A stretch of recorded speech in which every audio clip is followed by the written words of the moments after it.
Assentado como você está, em reverência à leitura das Sagradas Escrituras, abra sua Bíblia no Evangelho de Mateus, capítulo 8, a partir do verso 5. Evangelho de Mateus, capítulo 8, verso de número 5. Você que está em casa também, acompanhe com sua Bíblia, ou aí nós vamos projetar para você aí também na sua tela. Mateus 8,5 fala: tendo Jesus entrado em Cafarnaum, apresentou-lhe um centurião implorando: Senhor, o meu criado jaz em casa de cama, paralítico, sofrendo horrivelmente. E Jesus lhe disse: eu irei curá-lo. Mas o centurião respondeu: Senhor, não sou digno de que entres em minha casa, mas apenas manda com uma palavra e o meu rapaz será curado. Pois também eu sou homem sujeito à autoridade, tenho soldados às minhas ordens, e digo a este: vai, e ele vai, e a outro: vem, e ele vem, e ao meu servo: faze isto, e ele o faz. Ouvindo isto, admirou-se Jesus e disse aos que o seguiam: em verdade vos afirmo que nem mesmo em Israel achei fé como esta. Digo-vos que muitos virão do Oriente e do Ocidente e tomarão lugares à mesa com Abraão, Isaque e Jacó no reino dos céus, ao passo que os filhos do reino serão lançados para fora, nas trevas, e ali haverá choro e ranger de dentes. Então disse Jesus ao centurião: vai-te e seja feito conforme a tua fé. E naquela mesma hora o servo foi curado. Você pode dizer amém? Queridos, antes de começar a compartilhar a palavra, eu estou sentindo aqui no meu coração que nós devemos orar mais uma vez. Eu queria que você ficasse de pé só mais um pouquinho. E eu queria que você concordasse em fé que essa palavra que vai ser liberada agora vai produzir milagres na vida das pessoas que estão na sua casa agora, e todos aqueles que ouvirem, o Senhor vai reavivar a fé.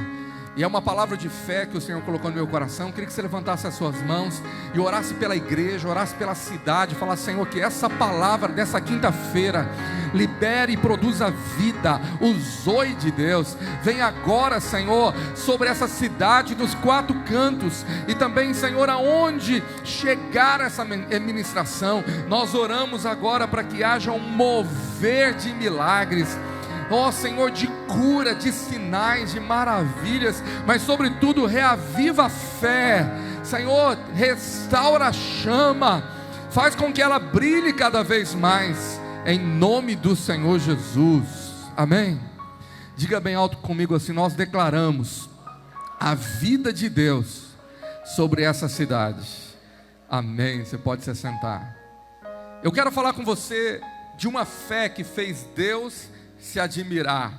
E você viu aí que Jesus ficou admirado com a fé do centurião, que foi pedir que Jesus curasse o criado dele que estava de cama, sofrendo horrivelmente. E Jesus, movido naquela unção de sinais e maravilhas, prodígios, falou: eu vou curá-lo. Mas ele falou: Senhor, basta uma palavra e o meu servo será curado. E aí ele explicou, porque ele reconhecia a autoridade de Jesus. Mas olha aí no verso 10, marca isso na sua Bíblia.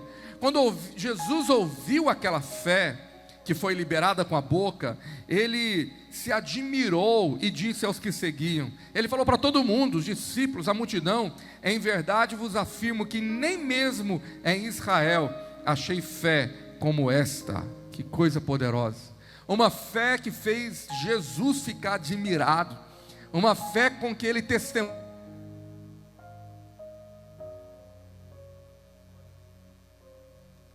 Glória a Deus. Uma fé que ele fica admirado e que ele testemunha: eu não achei fé como esta em Israel. Porque se trata de um centurião romano que era líder possivelmente de 100 soldados, e havia um criado na casa dele de cama, paralítico, e ele reconheceu que Jesus poderia curá-lo. Então ele vai até Jesus e ele fala assim: apenas manda com uma palavra e o meu rapaz será curado. Se você ler o texto todo, você vai ver que quando ele chega em casa, vão avisá-lo para o centurião: ele foi curado. E aí ele pergunta qual foi o horário da cura, que ele se levanta da cama. E eles informaram que foi 13h. E ele fala, foi exatamente essa hora que Jesus liberou a palavra de cura. Nesse texto nós aprendemos muita revelação espiritual, muita verdade sobre fé. E nós temos como alvo aqui nessa noite descobrir que fé é essa que Jesus ficou admirado. Que tipo de fé é essa? Que qualidade? O que ela tinha? Como nós podemos ter a fé do centurião, que Jesus fala, nem em Israel eu achei uma fé como essa. Quando Jesus fala como esta, no verso 10, ele está falando da qualidade da fé. Ele está falando também do tamanho da fé. Nós temos uma realidade bíblica no Novo Testamento da qualidade e do tamanho da fé. Por exemplo, em Lucas 17, verso 5, vai anotando esses textos aí para você meditar em casa. Os apóstolos disseram ao Senhor, aumenta-nos a fé. Eles achavam que a fé deles poderia ser esticada, alargada, ela podia crescer. A fé tem tamanho. É por isso que nós achamos que às vezes nossa fé está pequena. Se você acha que a sua fé está pequena, você quer que a sua fé cresça, que ela aumente. Então nós estamos falando de mensurar quantidade. Só que além de quantidade, nós temos qualidade também. Quando nós lemos o apóstolo Paulo falando em Romanos 12, verso 3, que Deus repartiu uma medida de fé, olha aí comigo, porque pela graça que me foi dada, digo a cada um dentre vós, que não pense de si mesmo além do que convém, antes pense com moderação, segundo a medida da fé que Deus repartiu a cada um. Quantos já aceitaram Jesus como Senhor da sua vida? Você crê que o Espírito Santo mora dentro de você? Então levante a sua mão e fala assim, o Senhor me deu, repartiu comigo uma medida de fé.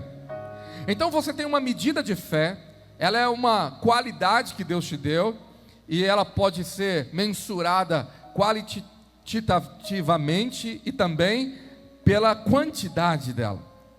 Aí quando nós pensamos qualidade e quantidade, você pode entender que quando o apóstolo Paulo fala em 1 Coríntios 13, verso 2, nesse capítulo que todo mundo conhece, sobre o amor, o caminho mais excelente, 1 Coríntios 13, olha aí na sua Bíblia, verso 2, ainda que eu tenha o dom de profetizar, e conheça todos os mistérios e toda a ciência, e ainda que eu tenha tamanha fé, ele está falando que tem uma fé tão grande, quantidade, mas ele está dizendo, a ponto de transportar montes, se não tiver amor, nada serei. Ele está falando de quantidade e qualidade, uma fé tão grande, que pode transpor montes. Que fé é essa que é tão grande, a qualidade dela, é que ela pode fazer um monte se mover. É óbvio que, eu acredito que Paulo está se lembrando das palavras de Jesus, dizendo, se tiveres fé do tamanho de um grão de mostarda, direis a este monte, ergue-te e lança-te ao mar, sabe, e Paulo está dizendo, mesmo que eu tenha essa fé que Jesus falou, fé que move montanhas, mas se eu não tivesse amor, nada serei, não adianta. Mas Paulo está frisando então, que ele concorda que existe uma fé quantitativa e qualitativa também. Quantos estão entendendo? Diga amém. Então se nós vamos olhar para a fé do centurião, podemos talvez atribuir esses dois fatores, era uma fé grande, mas era uma fé com muita qualidade também. E esses dois aspectos fez Jesus parar e falar, que fé é essa que eu não achei nem entre os israelitas. Agora, lembre bem que Israel era o povo da fé, que o Israel era o povo da qual dizia, nós temos fé no Senhor, era o povo que conhecia os milagres que o Senhor tinha feito no Egito, era o povo que conhecia maravilhas que Deus tinha operado através dos profetas, era o povo que tinha uma herança de fé. Os pais contavam aos filhos os feitos do Senhor, os feitos maravilhosos. Então, havia uma fé geracional na nação de Israel. Eles criam num Deus único, invisível, imortal, Criador dos céus, o todo-poderoso El Shaddai. Eles criam no Deus dos patriarcas. Eles tinham uma fé de tradição, eles tinham uma fé de religião, o judaísmo, mas eles tinham uma fé cultural. Você crê em Deus? Creio. Você crê que Deus pode fazer? Creio. Você crê que Deus está aqui? Creio. Sabe, nós evangélicos podemos entrar nesse caminho meio perigoso de uma fé que se torna uma fé cultural, acomodada, aquela fé que é de boca para fora, uma fé da qual você fala: tenho fé porque eu estou orando, tenho fé porque eu vim aqui, tenho fé porque eu estou cantando, tenho uma fé por causa disso. Você tem uma fé evangélica, uma fé que você aprendeu a ter, foi herdada, e você fala: Senhor, eu tenho fé, o Senhor está aqui nesse lugar. Só que a pergunta é: essa fé que você tem, faria Deus se admirar com ela? Falar para você: olha, eu não achei esse tipo de fé nem nos melhores crentes. Será que Deus falaria isso? A outra coisa que você poderia fazer para avaliar o seu nível de fé é: como está o resultado da sua fé? Você tem uma fé, e o que ela está liberando? A fé viva, ela é mostrada, diz Tiago. A fé que é morta, ela não produz nada, mas a fé verdadeira, ela é vista através de obras, de realizações, de conquistas. A sua fé tem liberado resultados na sua vida? Se essa fé desse centurião não fosse real, ele poderia dar o maior discurso cristão, evangélico, espiritual, dizendo: Jesus, Tu és o Deus poderoso, Te adoro, eu canto uma canção para Ti, eu vou no culto com o Senhor, eu creio que o Senhor pode fazer, Tu és poderoso. Fazer a maior e linda declaração: o Senhor pode liberar uma palavra que o meu servo vai ser curado. Mas se não fosse uma fé de verdade, autêntica, nada teria acontecido, seria uma encenação. E às vezes tem irmãos cansados disso. Você está cansado de encenar uma fé, de cantar uma fé, de declarar uma fé, de ler uma fé e de achar que tem uma fé, da qual não tem levado você a ver os sinais, os milagres acontecerem. E aí você fica meio desanimado às vezes. Você fica falando: Deus, o que está errado com a minha fé? Ela é pequena, então eu faço a oração dos discípulos: aumenta a minha fé. Ela não tem qualidade, consistência, verdade, então muda a qualidade da minha fé. Nós precisamos olhar para a fé do centurião e entender o que ela nos ensina. Por que ela era o maior tipo de fé que não foi vista em Israel? Se em Israel tinha fé e essa do centurião não foi vista lá, significa que ela era maior e melhor. Você está entendendo, amém? Agora a pergunta é: o porquê que esse não israelita, não judeu, era um gentio como nós, tinha uma fé maior e melhor? Nós vamos a alguns princípios aqui nessa Quinta Viva, e eu creio poderosamente que Deus vai curar a sua fé, a minha fé, que Deus vai liberar algo sobre nós através da revelação da palavra, e o Espírito Santo está agindo aqui. Você pode dizer amém? O que nós aprendemos com a fé do centurião? Quantos querem ter uma fé como essa? E você em casa, diga aí também: eu quero ter uma fé como essa do centurião.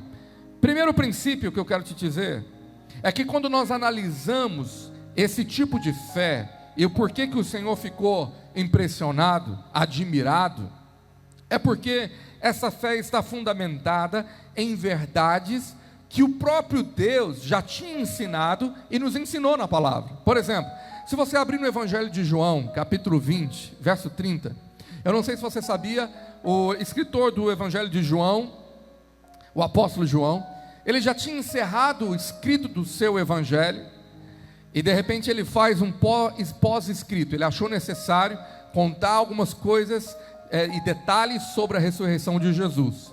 Então, no seu primeiro encerramento, que está no versículo 30 do capítulo 20, ele fala assim: na verdade, fez Jesus diante dos discípulos muitos outros sinais que não estão escritos neste livro.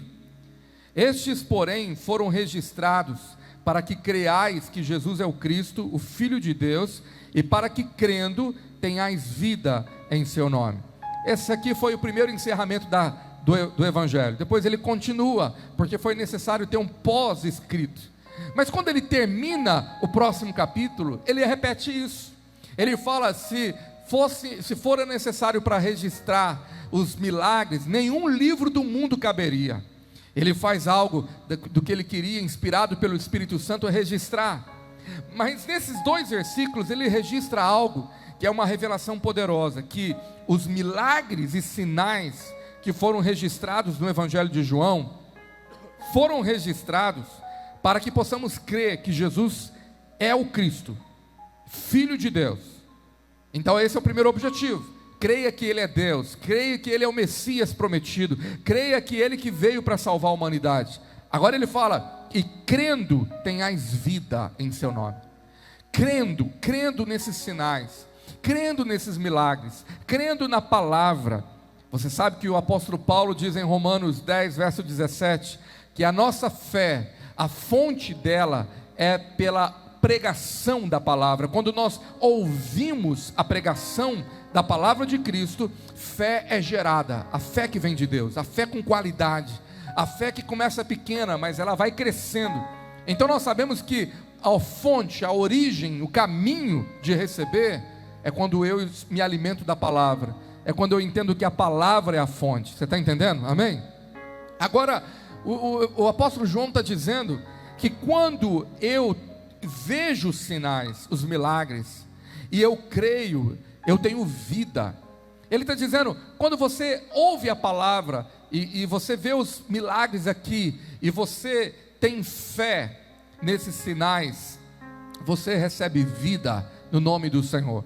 Agora, nós entendemos que o primeiro princípio aqui, é que essa fé, ela vem quando nós cremos naquilo que o Senhor já fez, o que Ele faz, e o que Ele poderá fazer. A Bíblia diz que o nosso Deus é o mesmo ontem, hoje e será o mesmo eternamente. Então, o mesmo Deus que fez um milagre na vida desse centurião, é Deus que faz milagres hoje. Você crê em milagres hoje? Então, quando a nossa fé, ela está fundamentada na palavra, ela pode crescer e ela pode ter mais consistência. Primeiro princípio é quando a minha fé é naquilo que o Senhor é e naquilo que Ele faz. A minha fé está fundamentada. A fé daquele centurião é porque ele tinha ouvido a fama de Jesus, ele sabia quem era Jesus, e com certeza ele tinha ouvido falar dos milagres de Jesus. Então ele praticou o versículo 30 e 31. Você já ouviu a Bíblia falando que Jesus, Ele faz milagres, Ele é o Deus do impossível, do sobrenatural, e quando você crê, e a sua fé está fundamentada nisso, a sua fé é liberada, ela cresce, ela tem uma qualidade, semelhante daquela do centurião. Quem está entendendo aqui, diga amém. Então o primeiro princípio é fundamentar a minha fé na palavra. Senhor, a Tua palavra diz, Senhor, a Tua palavra revela, a Tua palavra mostra quem Tu és, mas a Tua palavra mostra o que o Senhor faz. A palavra é o caminho, é a fonte que eu começo a vivenciar uma fé quantitativa e qualitativa. Segundo princípio da fé do centurião e como ter essa fé, é nós analisarmos aquilo que ele viveu naquela experiência com Jesus, e por que Jesus admirou. Então, quando nós pegamos aquela história, o que é frisado na declaração dele, o Senhor pode falar apenas uma palavra, não precisa ir na minha casa. Ele reconheceu que era Deus ali, ele falou, Senhor, eu não sou digno do Senhor entrar na minha casa, eu não sou digno, não é necessário que o Senhor vá comigo até lá, gaste esse tempo, eu entendo sobre a autoridade, e se o Senhor falar uma palavra, a cura vai ser liberada. Ele reconheceu a autoridade e soberania de Jesus. Ele estava dizendo, eu creio na sua autoridade. E ele falou, porque eu sou homem de autoridade, pela minha palavra, se eu falar, os meus soldados, eles vão fazer. Vamos relembrar o que o centurião falou, verso de número 8, de Mateus 8. Ele respondeu para o Senhor Jesus, Senhor, eu não sou digno de que entres em minha casa, mas apenas manda com uma palavra e o meu rapaz será curado. Pois também eu sou homem sujeito à autoridade, eu tenho soldados às minhas ordens, e digo a este, vai, e ele vai, e a outro, vem, e ele vem, e ao meu servo, faz isto, e ele o faz. Aí a Bíblia fala que Jesus, ao ouvir isto, admirou-se e disse aos que seguiam, em verdade vos afirmo que nem mesmo em Israel eu achei fé como esta. Então essa declaração, ela tem revelação. Essa declaração está dizendo o seguinte, eu reconheço que na Tua palavra tem autoridade para criar, para curar, para ressuscitar. Eu reconheço que na Tua palavra foi a mesma palavra que criou o universo, é a mesma palavra que dá ordem no mundo espiritual. Eu reconheço que a tua palavra é carregada de toda autoridade. Ele declarou isso. A sua fé é que tinha autoridade na palavra de Jesus. Então, quando nós sabemos que é pela palavra que a nossa fé cresce, e ele tinha ouvido falar dos milagres de Jesus, agora o efeito é o contrário também. Essa fé que cresceu, ela está apoiada na autoridade, no poder da própria palavra de Jesus.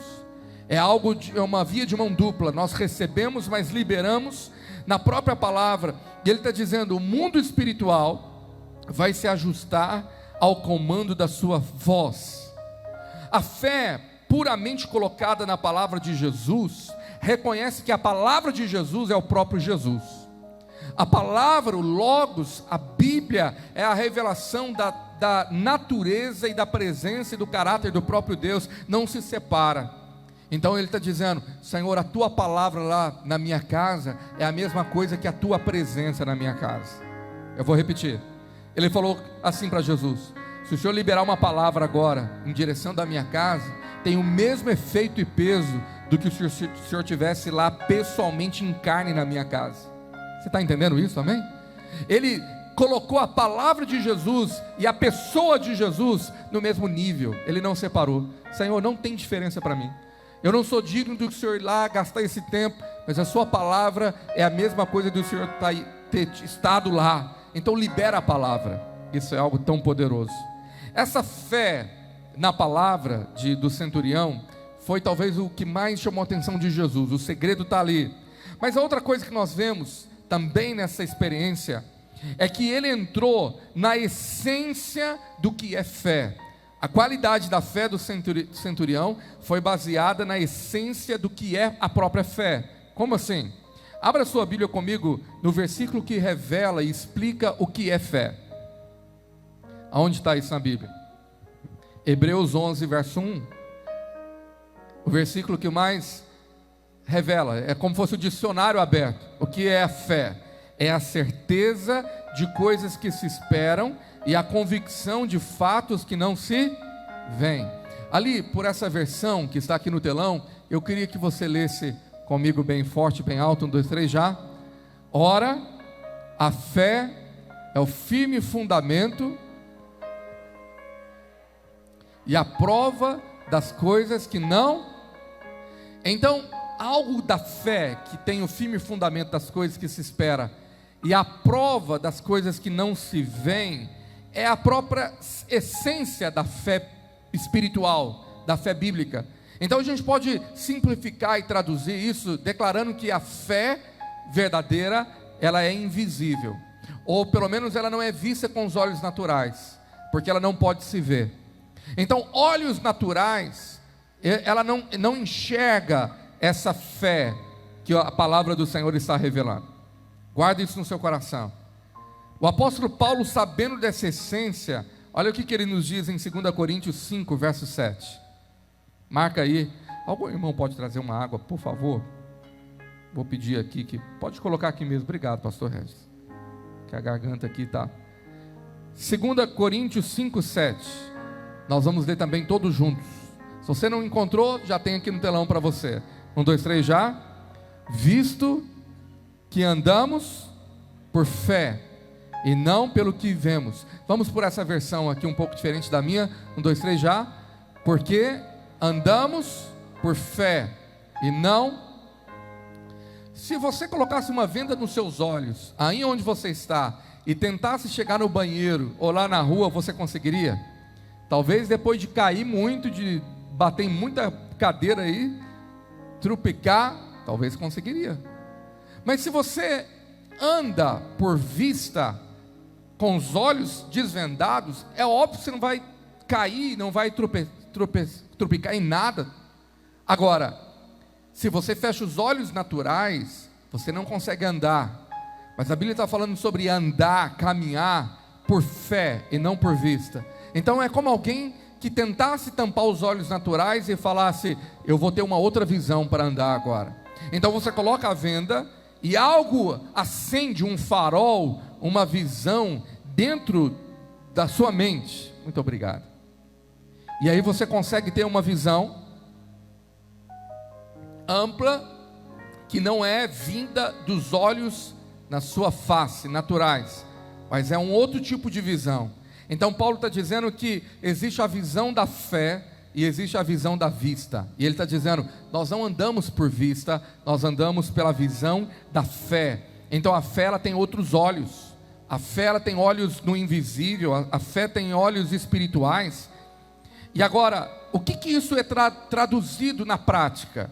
Que nós não precisamos da materialidade ou da materialização para crer. Você não precisa de elementos visuais, sensoriais, auditivos, toque, para que a sua fé seja liberada, para que seja autêntica.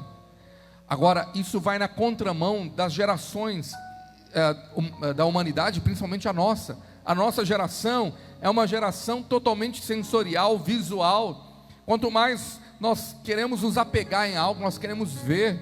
Você se lembra o primeiro dia que você entrou numa igreja evangélica, e vindo de uma tradição católica, muito visual, e a primeira coisa que você olhou para o prédio da igreja é: cadê a cruz? Cadê uma imagem? Cadê alguma coisa? Por quê? Talvez a sua fé, por tradição familiar, já era tão apoiada nessa fé visual, que você talvez teve dificuldade.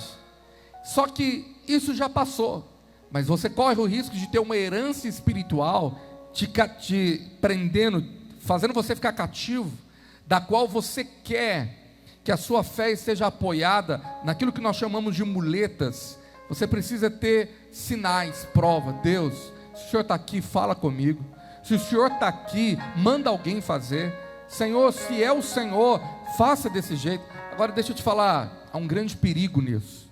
Porque por mais que Deus ele permite essas manifestações por causa da graça e da misericórdia, quando Ele vê a nossa pequenez de fé, e como nós precisamos às vezes de algo que nós estamos visualizando para poder crer, e eu creio que Deus muitas vezes permite isso na permissão, por causa da misericórdia e graça. Mas a fé do centurião, que nos ensina que é uma fé que Deus admira, ela não está apoiada em provas daquilo que você vê, ouve, sinais, um arrepio, nada. Aquele centurião não tinha visto nada, ele não sentiu nada, não havia emoção. Eu quero te dar alguns exemplos para você compreender o que eu estou te dizendo. No Velho Testamento nós temos o exemplo de Naamã, um general, que tinha uma doença terrível, lepra, você lembra? E a sua empregada doméstica conta que em Israel havia um profeta, Eliseu. Então aquela menina conta que ele deveria ir lá, e ele prepara a comitiva, vai até a porta da casa de Eliseu, bate lá, e aí ele fica furioso, porque Eliseu nem foi recebê-lo, só deu uma palavra liberada. Vai e desce e mergulha no Rio Jordão quantas vezes? 7 vezes. Ele ficou furioso, dizendo: o quê? Lá em 2 Reis 5, verso 11, nos conta o que ele falou. Olha aqui que diz lá, 2 Reis 5, 11. Naamã, porém, muito se indignou e se foi, dizendo: pensava eu que ele sairia a ter comigo, por-se-ia de pé, invocaria o nome do Senhor, seu Deus, moveria a mão sobre o lugar da lepra e restauraria o leproso. Se fosse nos dias atuais, e ainda dar uma soprada em mim, uma ungida, sei lá, uma profetada, e alguma coisa eu tinha que sentir, alguma coisa eu queria ver, alguma coisa eu queria ouvir, alguma coisa eu queria ser tocado. Por quê? Porque a fé daquele Naamã, culturalmente, e a sua herança, era uma fé visual, era uma fé que via ídolos, era uma fé muito emocional, uma fé emotiva. E quando ele não vê emoção nenhuma, ele fala: eu viajei tanto para essa conferência, eu viajei tanto para estar aqui, e ele nem veio falar comigo, nem levantar a mão. Ele se sentiu desrespeitado, desonrado, por causa do seu orgulho ferido. Mas também, além do orgulho de Naamã, que era a sua lepra interior, ele teve um problema com fé. Ele não creu, ele foi embora. E quando ele estava indo embora chateado, porque ele não creu na palavra do profeta, graças a Deus, a misericórdia de Deus entra, e entra um dos servos dele e fala assim: escuta aqui, ele te pediu algo difícil? Será que se ele tivesse saído, derramado 1 litro de azeite na sua cabeça, mandar você plantar bananeira, subir na árvore, sei lá, ficar de joelho, você faria isso? Mas ele te mandou uma coisa tão simples, custa você simplesmente obedecer a palavra. E talvez ele fala, eu não estou sentindo nada, não estou sentindo Deus aqui, não estou vendo nada, mas graças a Deus então ele foi e obedeceu a palavra. E quando ele obedece a palavra do profeta, que era a palavra do Senhor, e cumpre o que a palavra disse a ele, ele foi completamente curado. Você pode dizer amém? A fé visual se transformou na fé invisível. Ele não estava vendo, ouvindo, sentindo, mas ele falou, não estou vendo nada, não estou vendo possibilidade de cura, mas eu vou fazer, eu vou crer naquilo que eu não estou vendo, na palavra invisível de um profeta que não quis me receber. E ele foi lá, mesmo não tendo ritual, não tendo algo emocional, mesmo frustrado com as expectativas que ele tinha, ficou indignado. Mas quando ele agiu de acordo com a palavra liberada e a fé na palavra liberada produziu resultados. Diga comigo bem alto, nós não precisamos nada além do que a palavra de Deus. Levante uma das suas mãos e fala assim, eu não preciso de ritual, eu preciso da palavra de Deus. Você pode aplaudir o Senhor por essa verdade, amém? Isso me faz lembrar, eu tão imaturo ainda, praticamente uma criança, um pré-adolescente, eu não me lembro a idade exata, mas eu lembro que eu fui para uma conferência que era anunciado um grande homem de Deus, que era usado em sinais, em dons, em maravilhas, em palavras de conhecimento, e eu fui com tanta expectativa, eu tinha jejuado, orado, Deus, eu quero ter uma experiência sobrenatural, e estava lotado aquele auditório, de fato milhares de pessoas. Chegamos cedo daquela viagem de ônibus para aquele lugar, eu estava lá na frente, tinha levado um convidado comigo, já contei esse testemunho algumas vezes, e o amigo que eu levei, ele nem queria ir, ele falou, não estou com vontade, eu que insisti que ele fosse, você vai receber muito, vamos lá. E ele todo carnal, dizendo, eu não queria não, mas já que é para ir, eu vou passar o tempo, vamos viajar. E quando chegou lá, no meio daquele culto mover de Deus, aquele homem usado pelo Senhor começou a liberar palavras de conhecimento, palavras proféticas, e eu tão ansioso em que Deus falasse comigo. Então ele apontou o dedo, eu falei, só pode ser eu. E ele apontou o dedo em nossa direção e começou a trazer uma palavra profética maravilhosa. Você jovem que está aí. E, irmãos, eu comecei a chorar porque eu pensei que era comigo mesmo, mas na verdade era com um carnal do meu lado. Era o amigo que eu levei. Você da camisa cortar, olhei para mim, não era eu, era ele. Eu fiquei muito indignado, falei, Senhor, não pode. Eu que orei, eu que queria, deu uma palavra linda, eu fechei meu coração, fiquei bravo. Voltamos, chegamos tarde em casa, de viagem. Eu fui para o meu quarto chateado com Deus, dobrei meu joelho e falei, Senhor, o que adiantou eu ter ido? Por que o Senhor não quis falar comigo? E eu comecei a indagar com Deus, e Deus disse, na verdade eu quis muito, só que você estava mais preocupado em querer ouvir um homem do que me ouvir. Eu estava lá do seu lado, estava lá para liberar, mas você estava mais preocupado canalizando que ia receber através de alguém, do que diretamente de mim. Deixa eu te dizer, os homens podem ser instrumentos do Senhor, mas não são fonte, a fonte é o próprio Espírito Santo. Onde você está, o Espírito Santo, ele libera direto sobre a sua vida, amém? Sua fé não precisa de muleta. Fala isso para alguém que está perto de você. Fala, você não precisa de muleta na sua fé, se apoiar em coisas que você precisa ouvir ou crer. Agora, nós temos o erro dessa geração. Jesus disse em João 4, verso 48, então Jesus lhe disse, se porventura não virdes sinais e prodígios, de modo nenhum crereis. Era o problema daquela geração, mas da nossa também. Nós queremos ver, Senhor, então me mostra primeiro. Na verdade você quer inverter a ordem da fé. Senhor, deixa eu ver primeiro, deixa eu tocar para que eu possa crer. Mas a verdadeira fé é você crer primeiro para depois se materializar, para depois você receber, amém? A fé ela vem antes. Jeremias 1 verso 12, o Senhor trouxe uma promessa, que eu quero que você grave esse texto aí, ele é maravilhoso, que diz assim, disse-me o Senhor, aqui está o profeta Jeremias dizendo, viste bem, porque eu velo sobre a minha palavra para a cumprir. Nada respalda mais Deus do que a sua própria palavra. Deus não precisa te provar com sinais, com alguma coisa, quando Ele já liberou a palavra. A palavra é suficiente para nós. A palavra é o próprio Deus, e a palavra dele é fiel, e Ele vela em cumprir a palavra. Então, quando você está pedindo mais sinais, você está colocando em xeque a palavra. Você está duvidando da própria fidelidade de Deus. Sim, Senhor, mas se o Senhor fizer, mas se o Senhor me mostrar. Sabe, nós temos o caso de Gideão, pedindo sinais para Deus sobre a palavra, mas você vê Gideão não duvidando que era o próprio Deus, porque ele tinha visto o anjo do Senhor ali, mas ele queria confirmação daqueles sinais sobre o grande livramento que Deus iria dar. Sabe, quando você pede sinais ao Senhor para confirmar algo que você já creu, tudo bem, Senhor, eu creio, não estou duvidando, mas eu quero que o Senhor me dê sinais, se esse é o caminho certo. Quero que o Senhor pode confirmar aquilo que o Senhor disse. Ok, tudo bem. Mas quando você pede sinais para que a sua fé possa ser ativada, você está duvidando que Deus ele é fiel. Senhor, eu não sei se eu acredito que sua palavra, manda alguém confirmar.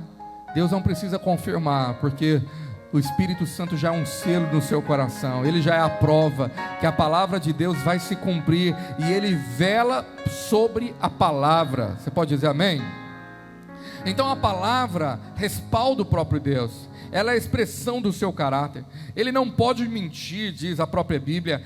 A palavra de Deus é tudo que nós precisamos, e ela deveria bastar. E quando nós liberamos a fé sobre a palavra, nós veremos resultados. Eu quero te dar mais um exemplo. Diferente de Naamã, nós temos o apóstolo Pedro. Pedro não andou sobre as águas. Pedro sabia que era impossível andar sobre as águas. Ele andou sobre a palavra de Jesus. Ele falou: então me manda eu ir até o Senhor. E Jesus disse: vem. Então sobre a palavra Pedro andou, porque ele já tinha aprendido o segredo de andar na palavra. Abra sua Bíblia em Lucas 5, verso 5. Anota esse texto.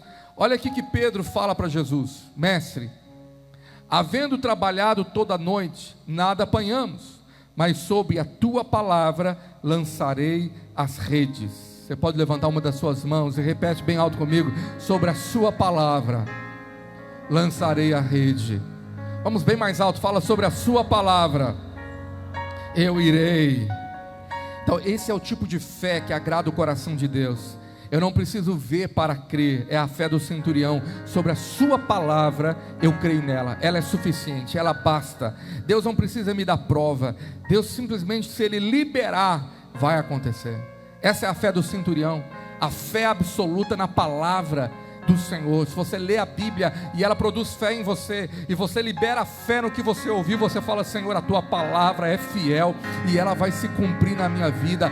Basta a palavra liberada. Eu não preciso ter emoção, arrepio, visão, audição. Eu não preciso que um anjo venha, nada. Eu preciso crer na palavra, e a palavra está perto de ti, diz o Senhor, já no seu coração. Ela está perto da sua boca a ser liberada.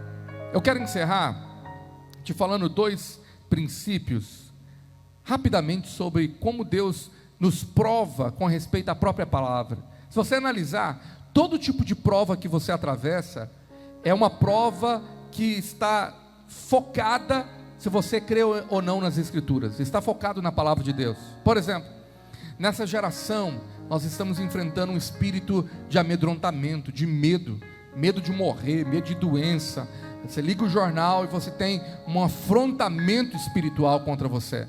Então esse ataque, no fim das contas, vai colocar em crédito o que a Bíblia prometeu para mim e para você.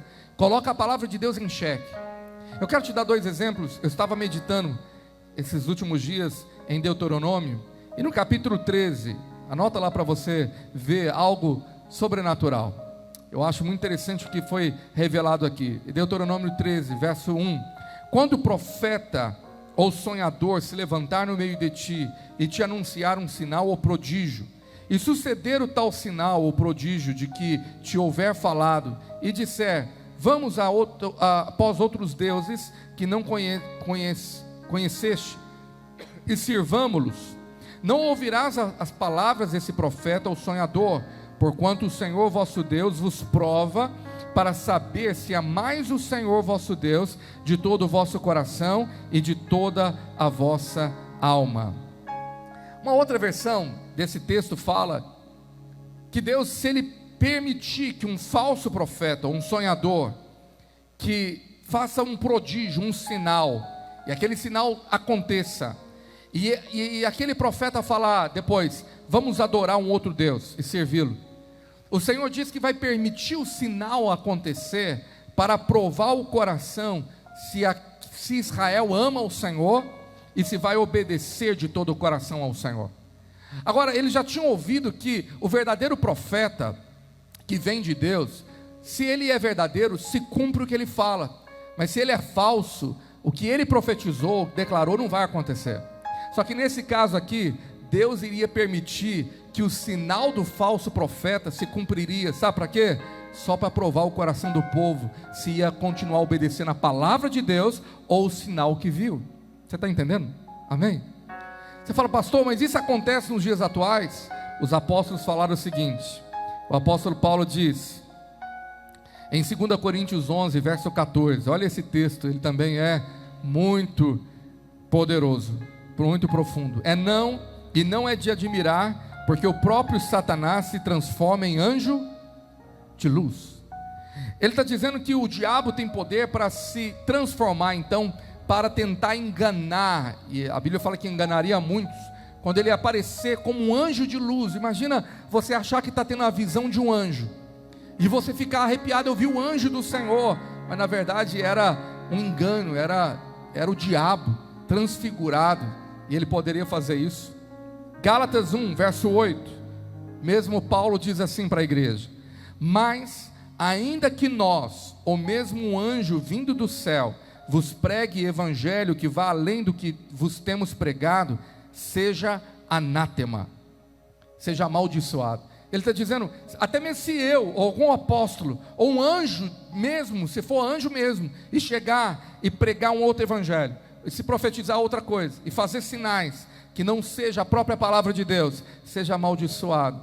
A pergunta que eu te faço é, se isso acontecesse com você, você está pedindo um sinal, e aparece um sinal no céu, um prodígio, um profeta falou, você teve uma experiência mística, sobrenatural, você já parou para pensar que Deus talvez permitiu aquilo acontecer para provar o seu coração em que você vai depositar a fé? Se é no sinal, se é na experiência, ou se é na própria palavra que você já leu, que você conhece, no que você viu e ouviu, ou no que Deus diz? Sabe, talvez muitas vozes, muitos sinais vieram para abalar a sua fé, e Deus permitiu que aquilo acontecesse. O médico falou, está declarado, a medicina não tem mais solução, e Deus permitiu aquilo chegasse a tal ponto, para que você falasse, Senhor, essa é a palavra de um médico da ciência, é a palavra do que viram, é a palavra dos exames, mas a tua palavra é suficiente para mim, eu fico com a tua palavra. Quando o Senhor coloca um ponto final, eu creio no Senhor, mas quando o Senhor não coloca o ponto final, eu continuo crendo na esperança do Senhor, amém? Creio que o Senhor ainda vai mover.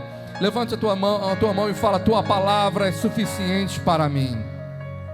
Vamos fazer essa oração do centurião, que agradou tanto ao Senhor. Fica de pé, pega a sua Bíblia, nós vamos encerrar essa noite. Você que está na internet aí, também eu queria que você lesse comigo, Mateus 8, verso 8, a declaração do centurião pode ser para nós uma oração de fé, com os irmãos que estão aqui nessa noite, e com você que está em casa. Mateus 8, 8, diz assim, nós vamos ler aqui pela Bíblia e depois pelo telão. Mas o centurião respondeu, Senhor, eu não sou digno de que entres em minha casa, mas apenas manda com uma palavra e o meu rapaz será curado. Diga apenas uma palavra, levante a tua voz e fala, Senhor, apenas uma palavra e eu serei curado. Apenas uma palavra. A palavra de Deus, ela tem poder, ela libera vida. João 20, nós lemos lá, que se você crê nos milagres, você, quando lê os milagres como esse que Jesus fez, crendo, você vai receber vida, aleluia. Vida pode fluir aqui nesta noite. Quando nós entendemos João 20:31. Estes, porém, foram registrados para que creais que Jesus é o Cristo, o Filho de Deus, e para que crendo tenhais vida em seu nome. Se você continua crendo, tem vida liberada do nome de Jesus sobre você. Eu quero profetizar sobre alguém que está com a gente agora pela internet, ou você que está orando por alguém que está internado, entubado, acamado, e os médicos falaram que não há mais recurso. Se você continua crendo no poder do nome, vida vai fluir agora nessa noite, vida vai alcançar essa pessoa que está sofrendo no leito, assim como o Senhor curou o servo do centurião. Se você crê, levanta as tuas mãos e fala: Senhor, basta uma palavra liberada da boca do Senhor, a palavra do nome de Jesus, e o milagre vai acontecer naquele leito. Eu quero que você exercite essa fé.